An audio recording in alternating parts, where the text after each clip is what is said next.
इस वीडियो के बाद आप CSS पोजीशन प्रॉपर्टी को एक्सप्लेन कर पाएंगे, स्टैटिक, रिलेटिव, फिक्स्ड और एब्सोल्यूट पोजीशन प्रॉपर्टी वैल्यूज को एक्सप्लेन कर पाएंगे और वेब पेज को स्टाइल करने के लिए Z इंडेक्स प्रॉपर्टी को अप्लाई कर पाएंगे।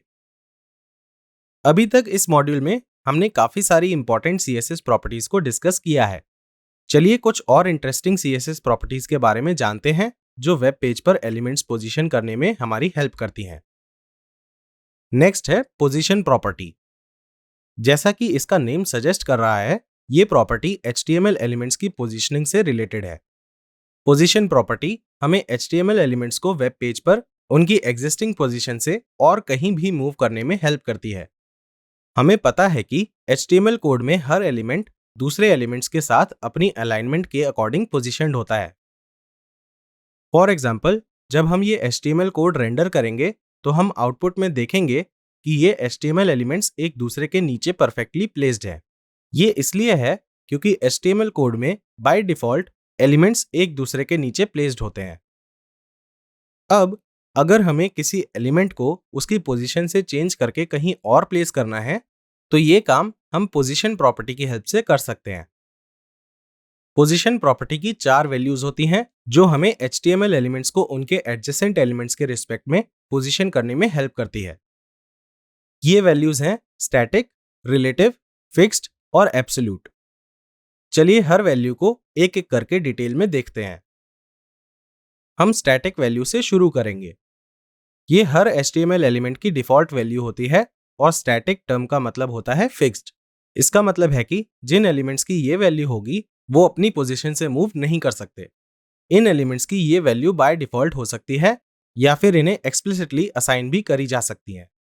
ऑल्सो अगर HTML एलिमेंट की पोजीशन प्रॉपर्टी की वैल्यू स्टैटिक के अलावा कुछ और सेट है तो उन एलिमेंट्स को हम पोजीशन्ड बोलते हैं। इसका रीजन ये है कि बाकी सारी रिमेनिंग वैल्यूज जो हैं रिलेटिव, फिक्स्ड और एब्सोल्यूट, वो HTML एलिमेंट की पोजीशन चेंज करने में हेल्प करती है। नेक्स्ट है रिलेटिव वैल्यू। ये वैल्यू HTML एलिमेंट को उसकी ओरिजिनल पोजीशन के रिस्पेक्ट में मूव करने में हेल्प करती है। चलिए इस स्टेटमेंट का मतलब समझते हैं और देखते हैं कि इस कोड में हम रिलेटिव वैल्यू को यूज करके किसी HTML एलिमेंट की पोजीशन कैसे चेंज करते हैं। तो यहां पर हमारे पास div एलिमेंट के अंदर 3 एलिमेंट्स हैं। हमने div और पैराग्राफ एलिमेंट्स को बॉर्डर वैल्यू और हाइट असाइन की है जिससे हम विजुअली डिफरेंस देख सकें। अब लेट्स से हमें सेकंड पैराग्राफ एलिमेंट की पोजीशन चेंज करनी है। तो इसे करने के लिए पहले हम इस एलिमेंट को एक क्लास वैल्यू असाइन करेंगे। इससे आप काफी फेमिलियर होंगे क्योंकि ये हमने पिछले टॉपिक्स में बहुत बार इंप्लीमेंट किया है। पोजीशन प्रॉपर्टी को रिलेटिव वैल्यू असाइन करते हैं। एक बार हमने ये वैल्यू असाइन कर दी, इसके बाद हम 4 प्रॉपर्टीज को यूज करके टेक्स्ट को किसी भी डायरेक्शन में पोजीशन कर सकते हैं। ये प्रॉपर्टीज हैं टॉप, राइट, बॉटम और लेफ्ट। तो इनमें से कोई भी प्रॉपर्टी यूज करके हम एलिमेंट को एक डिफाइंड डायरेक्शन में पोजीशन कर सकते हैं। अभी के लिए हम टॉप और लेफ्ट प्रॉपर्टी यूज करके कोई भी लेंथ वैल्यू असाइन करेंगे। हम आउटपुट में देख सकते हैं कि सेकंड एलिमेंट अपनी रिलेटिव पोजीशन से टॉप से 10 पिक्सेल्स और लेफ्ट से 50 पिक्सेल्स पर पोजीशनड है और एडजेसेंट HTML एलिमेंट्स की पोजीशन में कोई फर्क नहीं है।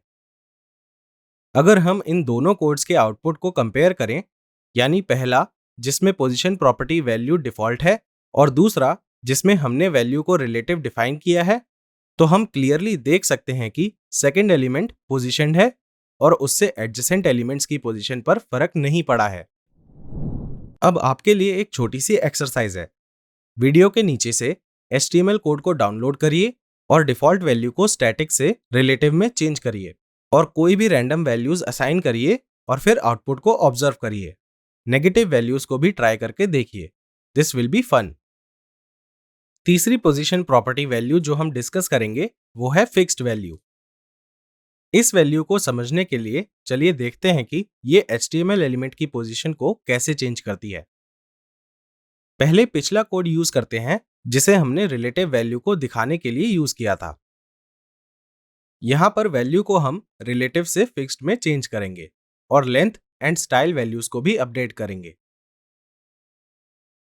आउटपुट में हम देख सकते हैं कि दूसरा एलिमेंट वेब पेज के बॉटम पर चला गया है और ब्राउजर विंडो के रिस्पेक्ट में अलाइन हो गया है। लेंथ वैल्यूज जो हमने ऐड की थी वो थी बॉटम 20 पिक्सल्स और लेफ्ट 10 पिक्सल्स, और हम देख सकते हैं कि एलिमेंट ब्राउजर विंडो के रिस्पेक्ट में बॉटम से 20 पिक्सल्स ऊपर है और लेफ्ट से 10 पिक्सल्स साइड में पोजीशन हो गया है। वन मोर इंटरेस्टिंग थिंग, अगर आप वेब पेज के टॉप पर ध्यान से देखेंगे जहां पर अभी भी 2 एलिमेंट्स बचे हैं, तो आप देख सकते हैं कि तीसरे एलिमेंट ने अपनी पोजीशन चेंज करके दूसरे एलिमेंट की पोजीशन ऑक्यूपाई कर ली है और ऐसा लग रहा है कि सेकंड एलिमेंट कभी वहां था ही नहीं। तो फिक्स्ड पोजीशन वैल्यू में एलिमेंट ब्राउजर विंडो के रिस्पेक्ट में मूव करता है। अगर हम वेब पेज स्क्रॉल करेंगे तब भी इस एलिमेंट की पोजीशन फिक्स्ड रहेगी। जो एलिमेंट हम पोजीशन करना चाहते हैं, अगर उस एलिमेंट के साइड में कोई एलिमेंट प्रेजेंट होगा तो नेक्स्ट एलिमेंट उस पोजीशनड एलिमेंट की पोजीशन ले लेगा। चौथी और लास्ट वैल्यू है एब्सोल्यूट। इस केस में एलिमेंट अपने नियरेस्ट पोजीशनड एंसेस्टर एलिमेंट के रिस्पेक्ट में मूव करता है। अब आप ये जानने के लिए शायद क्यूरियस होंगे कि नियरेस्ट पोजीशनड एंसेस्टर एलिमेंट क्या होता है। चलिए इस फ्रेज को ब्रेक करके एक एक टर्म का मतलब समझते हैं। हम एंसेस्टर टर्म से स्टार्ट करेंगे। HTML कोड में एंसेस्टर का मतलब होता है कोई भी एलिमेंट जो HTML हायरार्की में ऊपर की तरफ प्रेजेंट हो। लेट्स से कि हमारे पास ये कोड है। आपको पता है कि कोई भी HTML कोड HTML टैग से शुरू होता है। यहां पर HTML टैग के अंदर बॉडी एलिमेंट है और बॉडी एलिमेंट के अंदर div एलिमेंट है। अब div एलिमेंट के अंदर हमारे पास एक हेडिंग एलिमेंट है और 2 पैराग्राफ एलिमेंट्स हैं। तो अगर हमें हायरार्की के ऑर्डर को समझना है तो हायरार्की के टॉप पोजीशन पर HTML एलिमेंट है और फिर है बॉडी एलिमेंट। बॉडी एलिमेंट के बाद हायरार्की में नेक्स्ट है div एलिमेंट और फिर बॉटम में हेडिंग और पैराग्राफ एलिमेंट्स हैं। तो एंसेस्टर एलिमेंट हमारा पेरेंट एलिमेंट हो सकता है या उसका पेरेंट एलिमेंट, और ऐसे ये HTML एलिमेंट तक चलता है। नेक्स्ट पोजीशनड टर्म से हमारा मतलब है कोई भी एलिमेंट जिसकी पोजीशन वैल्यू स्टैटिक की जगह कुछ और सेट है। तो नियरेस्ट पोजीशनड एलिमेंट का मतलब है नियरेस्ट एंसेस्टर जिसकी पोजीशन वैल्यू नॉन स्टैटिक हो। चलिए इस कोड की हेल्प से एब्सोल्यूट पोजीशन प्रॉपर्टी वैल्यू को समझते हैं। यहां पर हम देख सकते हैं कि सेकंड पैराग्राफ की पोजीशन एब्सोल्यूट है और फिर उसे राइट और बॉटम प्रॉपर्टीज यूज करके मूव किया है। इस CSS कोड में हम देख सकते हैं कि div एलिमेंट को रिलेटिव पोजीशनड किया गया है। इसका मतलब है कि ये नियरेस्ट पोजीशनड एंसेस्टर एलिमेंट है। आप नोट करिए कि हम div एलिमेंट को टॉप, बॉटम, लेफ्ट या राइट प्रॉपर्टीज यूज करके मूव नहीं कर रहे हैं, पर फिर भी उसकी पोजीशन रिलेटिव है। ये इसलिए है क्योंकि यहां पर हमारा एम div एलिमेंट को मूव करना नहीं था, पर हमें एक चाइल्ड पैराग्राफ एलिमेंट को पेरेंट div एलिमेंट के रिस्पेक्ट में मूव करना था। आउटपुट में हम देख सकते हैं कि second paragraph element nearest ancestor element के रिस्पेक्ट में पोजीशनड है। ऑल्सो नेक्स्ट एलिमेंट जो कि तीसरा पैराग्राफ एलिमेंट है, उसने दूसरे पैराग्राफ एलिमेंट की पोजीशन ले ली है और बीच में कोई गैप नहीं छोड़ा है। आई होप आपको सारी पोजीशन प्रॉपर्टी वैल्यू समझ आ गई होंगी। इससे पहले कि हम नेक्स्ट प्रॉपर्टी पर चलें जो हमें एलिमेंट्स पोजीशन करने में हेल्प करती है, क्विकली समराइज करते हैं कि अभी तक हमने इस वीडियो में क्या पढ़ा। लेफ्ट साइड में हमारे पास प्रॉपर्टी वैल्यूज हैं एज रिलेटिव, फिक्स्ड और एब्सोल्यूट, और राइट साइड में हमारे पास 2 कॉलम्स हैं जो पोजीशनड एलिमेंट की मूवमेंट और नेक्स्ट एलिमेंट की पोजीशन बता रहे हैं। तो रिलेटिव वैल्यू में एलिमेंट की मूवमेंट उसकी ओरिजिनल पोजीशन के रिस्पेक्ट में होती है और पोजीशनड एलिमेंट के बाद जो नेक्स्ट एलिमेंट प्रेजेंट है वो अपनी पोजीशन चेंज नहीं करता है और एक गैप छोड़ता है। फिक्स्ड वैल्यू में पोजीशनड एलिमेंट्स की मूवमेंट ब्राउजर विंडो के रिस्पेक्ट में होती है और पोजीशनड एलिमेंट के बाद जो नेक्स्ट एलिमेंट प्रेजेंट होता है वो पोजीशनड एलिमेंट की जगह ले लेता है, leaving no gap. Lastly absolute value में एलिमेंट की मूवमेंट नियरेस्ट पोजीशनड एंसेस्टर के रिस्पेक्ट में होती है और पोजीशनड एलिमेंट के बाद जो नेक्स्ट एलिमेंट प्रेजेंट होता है वो पोजीशनड एलिमेंट की जगह ले लेता है, लीविंग नो गैप। अब पोजीशन प्रॉपर्टी के अलावा हमारे पास z इंडेक्स होता है जो हमें एलिमेंट को z एक्सिस के अलोंग पोजीशन करने में हेल्प करता है। z एक्सिस सेम वो ही है जो हमने स्कूल में फिजिक्स और मैथ्स क्लास में पढ़ा था। This is the axis perpendicular to the screen. z index mainly तब यूज होता है जब ओवरलैपिंग एलिमेंट्स होते हैं और हमें एक्सप्लिसिटली एक एलिमेंट को दूसरे के ऊपर प्लेस करना होता है। जिस एलिमेंट को हमें टॉप पर प्लेस करना है, हम उस एलिमेंट को ज्यादा z इंडेक्स वैल्यू देंगे। z इंडेक्स सिर्फ पोजीशनड एलिमेंट्स पर काम करता है, जिसका मतलब है कि ये सिर्फ उन एलिमेंट्स पे काम करता है जिनकी पोजीशन वैल्यू स्टैटिक की जगह कुछ और सेट होती है। चलिए z इंडेक्स को इस एग्जांपल की हेल्प से समझते हैं।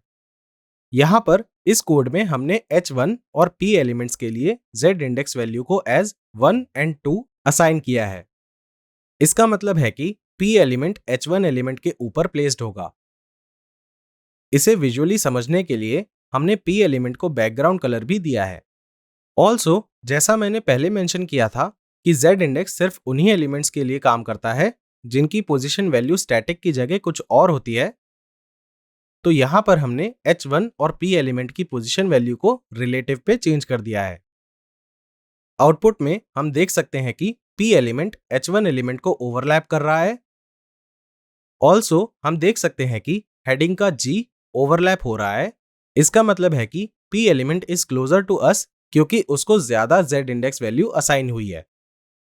पर अगर हम h1 की z इंडेक्स वैल्यू को 1 से चेंज करके 3 करते हैं, तो हम देख सकते हैं कि अब h1 एलिमेंट p एलिमेंट को ओवरलैप कर रहा है। तो z इंडेक्स ऐसे काम करता है और इससे हम ओवरलैपिंग एलिमेंट्स को पोजीशन कर सकते हैं। Up next is a quiz. पर क्विज अटेम्प्ट करने से पहले मेक श्योर कि आपने सारी प्रॉपर्टी वैल्यूज को प्रीवियसली रिटन HTML कोड में प्रैक्टिस किया है और उसका आउटपुट ऑब्जर्व किया है। All the best.